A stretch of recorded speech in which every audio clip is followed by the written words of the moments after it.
Saudara, penonaktifan anggota DPR bermasalah dinilai masih abu-abu karena dianggap tidak memberikan kepastian hukum yang jelas terkait mekanisme penonaktifan anggota DPR RI. Keseriusan partai politik seharusnya menindak kader bermasalah dengan pemecatan resmi dan diganti melalui mekanisme pergantian antar waktu.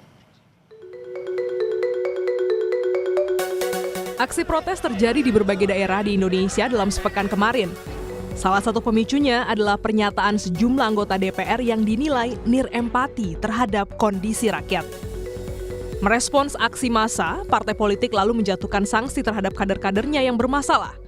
Partai Nasdem menonaktifkan Ahmad Syaroni dan Nafa Urba dari anggota Dewan lantaran keduanya telah menyimpang dari garis perjuangan partai. Dalam perjalanan mengemban aspirasi masyarakat, ternyata ada pernyataan dari para wakil rakyat, khususnya anggota DPR RI dari fraksi Partai Nasdem yang telah menyinggung dan mencederai perasaan rakyat. Dan hal tersebut merupakan penyimpangan terhadap perjuangan Partai Nasdem.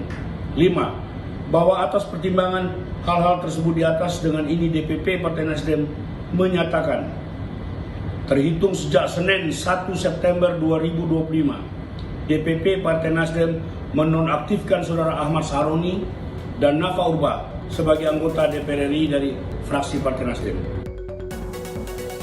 Begitu juga Eko Hendro Purnomo alias Eko Patrio dan Surya Utama atau Uya Kuya juga dinonaktifkan sebagai anggota DPR dari fraksi PAN. DPP Partai Amanat Nasional memutuskan untuk menonaktifkan saudaraku Eko Hendro Purnomo dan saudaraku Surya Utama sebagai anggota DPR RI dari fraksi Partai Amanat Nasional DPR RI terhitung sejak hari Senin 1 September 2025. Senada dengan Nasdem dan PAN, Partai Golkar juga mengumumkan Adis Kadir dinonaktifkan sebagai anggota DPR RI. Keputusan ini diambil sebagai bentuk pendisiplinan etika sebagai anggota Dewan. Dewan Pimpinan Pusat Partai Golkar secara resmi menonaktifkan Saudara Adis Kadir sebagai anggota DPR RI dari fraksi Partai Golkar terhitung sejak Senin 1 September 2025. Sebelumnya, kelima anggota DPR dikritik publik karena menolak masukan rakyat. Peneliti Perludem Haikal dalam program Sapa Indonesia Malam meminta kejelasan partai politik terkait penonaktifan anggota kader bermasalah ini. Maksudkan diberhentikan itu dari keanggotaan partainya kah? Ataukah kemudian diberhentikan atau dinonaktifkan dari keanggotaan DPR? Karena kalau kita ingin memberhentikan anggota DPR itu tentu ada prosedurnya yang diatur di dalam pasal 239 Undang-Undang MD3. Jadi memang sebenarnya kalau saya melihat ini harus dijelaskan lagi oleh partai. Jangan kemudian ternyata ini hanya lip service misalnya karena ada desakan oleh masyarakat lalu kemudian dikatakan dinonaktifkan. Nah, kita tahan dulu. Mengacu Undang-Undang Nomor 17 Tahun 2014 tentang MD3 yang telah diubah melalui Undang-Undang Nomor 13 Tahun 2019, tak ada istilah penonaktifan anggota DPR. Undang-Undang Nomor 13 Tahun 2019 tentang MPR, DPR, DPD, dan DPRD atau MD3 ada 3 pemberhentian status anggota DPR. Pemberhentian antar waktu, penggantian antar waktu, dan pemberhentian sementara anggota DPR.